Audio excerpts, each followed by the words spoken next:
ውጭም ብትሆን አባብለ ክፍሏ እንድትገባ አድርግና ውስጥ ይዛ ጠብቀኝ አልኩ። እሷም የኔ ልጅ እኔም የእሷ አባት መሆኔ ያመጣለች። አባዬ የት ልትሄድ ነው? ውሃዬ ከቤት እያስወጣኝ እኮ ነው። አባዬ ለምን? እኔን ውጭ ናታን፣ እኔን ውጭ ናታን። ዳጣ እንዴ እኛን ያልሰማም ያለችው በራሴ ይኖራሉ ብላ አይደለም? ቢሆንም ቢያንስ በቀን ቢሆን ጥሩ ነበር። ሴት ልጅ ናት፣ ከቤት ወጣ ማታውቅ ልጅ። እሱ በጭራሽ አይወደውም። ደሬ በስተመጨረሻም ጋሽ ደረጀ ከባድ ውሳኔ ወሰኑ። አቢጌልን ወደ ስዊድን ለመላክ የመጨረሻው ደረጃ ላይ ደርሰዋል። ብትነገሪ፣ ብትዘከሪ፣ ብትመከሪ አልሰማም ብለሻል። ራሽን በራስሽ እንድንጠላሽ፣ ራሽን በራስሽ ከልባችን እንፍቅሽ አድርገሻል። የሰው ልጅ ለቤተሰቦቹ ደስታ ይጥራል። አንቺ ግን የእኛን ትዳር ለማፍረስ፣ የእኛን ደስታ ለመቀማት፣ ሰላማችን ለማሳጣት በየቀኑ ትጥሪያለሽ። እስኪ ለራስሽ ህይወት ኑሪ። እስኪ ለነገ ተስፋሽ ተስፋ አድርጊ፣ ህይወትሽን አስተካክሊ በማለት በተደጋጋሚ ብትነገር፣ ብትመከር፣ ብትዘከር አልሰማም ያለችው አቢጌል ከጥፋትና ከተንኮል አልወጣም ብላ በስተመጨረሻ ውድቀቷ ከቤት እንድትወጣ ሆኗል። ሰላም የተከበራችሁና የተወደዳችሁ ውድ ቤተሰቦቼ በያላችሁበት የዓለም ዳርቻ ሰላማችሁ ይብዛልኝ። ፕሌስ ለቤት አዲስ ሲሆናችሁ ደገፍ ደጎም አድርጉ። ተወዳጁ ዳጣ ዛሬም አጓጊና ልብ አንጠልጣይነቱ ቀጥሏል። አቢጌል የመጨረሻው ደረጃ ላይ ደርሳለች። ታግሶ ታግሶ ቆርጬ ማልጥልሽ፣ ታግሼ ታግሼ ከልብ የማላወጣሽ ነገር ሆነብኝ ልጄ ስለሆንሽ። አንቺ ግን እናትም አባትም ሳቲ ሁላችንም ውርደታችንን ለማከናነብ ተዘጋጅተሻል። ሰው እኮ የእናት አባቱን ገበና ያልሸፈነ አንቺ ለማን ነው ገበና የምሸፍኘው? ያንቺን ገበና እኛ እንደምንሸፍንልሽ ልጃችን ስለሆንሽ ጥፋት ስታጠፊ እንደ ልጅ ተቆጥተን ገበናሽና ጥፋትሽን ሸፈን እናደርግልሻለን። እንዲህ እያልን ያቀበጥንሽ፣ እንዲህ እያልን ነው ምረን እንድትወጪ ያደረግንሽ። አንቺ ግን አንድ ቀን ስህተታችን እንኳን ብታገኝ መታገስ አትችይም። አሳልፈሽ በአደባባይ ታጋልጭናለሽ በማለት ጋሽ ደረጀ አስረግጠው በከባዱ አቢጌልን ተናገሯት። ለአንዴና ለመጨረሻ ጊዜ ጸባይሽን አስተካክሊ፣ እንደ ሰው ለመሆን እንደ ልጅ ለመወደድ ሞክሪ ብልሽ አልሰማም ብለሻል።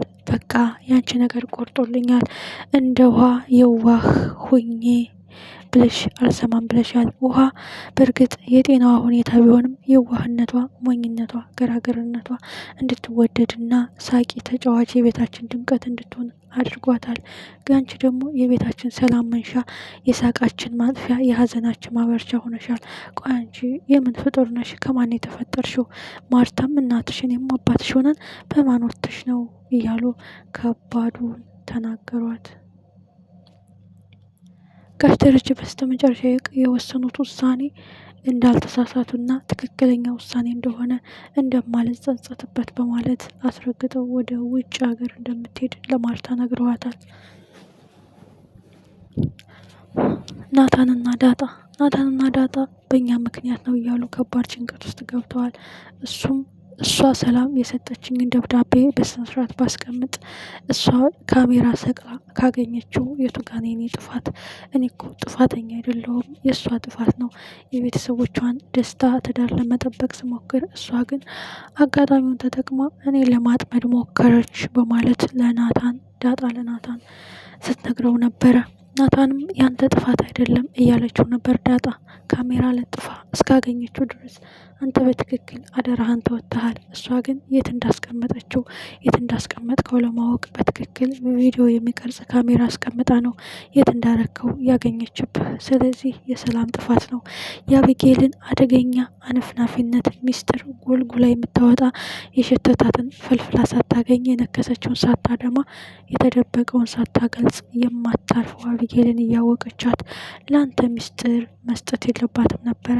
ከሰጠችም ውጭ ወስዳ ወይም አቢጌል እቤት በሌለችበት ሰዓት በድብቅ እንድታስቀምጠው ነበር ማዘዝ የነበረባት ስትል ዳጣ ለናታን ነገረችው።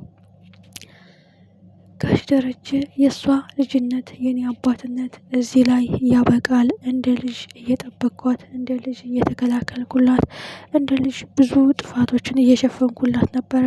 እኔ ግን ይችን ስህተት ብታገኝብኝ አሳልፋ ልሸጠኝ ነው። ስለዚህ በአደባባይ ከመዘርገፏ አትቆጠብም። ለአንዴና ለመጨረሻ ጊዜ አንተ ክፍል እንደምንም ይዘህ ጠብቀኝ። እኔ ደረጀ ምን እንደማረጋት እኔ ያውቃለሁ። ካሁኑ ተስተካከይ፣ ልቦናሽን ቀና አስተሳሰብ እንዲያስቡ አድርጊው። ለሰዎች ክብር ይኑርሽ ብልሽ አልሰማም ብለሻል በማለት በከባዱ ተቀጣለች አቢጌል።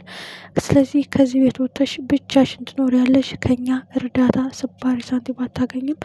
እምቢ ካልሽ ደግሞ ወደ ውጭ ሀገር ሄደሽ ትምህርትሽን እዛ ትጨርሻለሽ። እዛ እናት አባት የለም፣ መቅበጥ የለም፣ ነገር ማመላለስ፣ ነገር መጎልጎል የለም። ለራስሽ ስትይ ጎንበስ ቀና ብለሽ ህይወትሽን ለማሸነፍ ቢዚ ስትሆኚ አይምሮሽ ከተንኮልና ከክፋት ነፃ ይሆናል ሲሉ ቢነግሯትም አቢጌል ሙቼ እገኛለሁ፣ ከዚህ ቤት አልወጣም፣ እንደው እሞታታለሁ እንጂ ከሀገር አልወጣም ብላለች። ጋሽ ደረጀ በፍጹም እኔ ያልኩሽን ትሰሚያለሽ፣ ምክንያቱም እምቢ ካልሽ ጎዳና ላይ ነው ማስወጣሽ፣ እንደማላረገውና እንደማልተውሽ ደግሞ ታውቂያለሽ። ከዚህ በፊት እንዴት አድርጌ በዛ ጨለማ እንዳስወጣዎች ታውቂያለሽ። ቢገባሽ የአንቺ ጸባይ መስተካከል፣ የአንቺ መልካም መንገድ እንዲኖርሽ፣ ቀና ልቦና እንዲኖርሽ ብዬ ነበረ። አንቺ ግን ሁልጊዜ የሰዎችን ውድቀት፣ ሁልጊዜ የሰዎችን ተንኮል እየፈረመርሽ ነው የምታጋለጭው።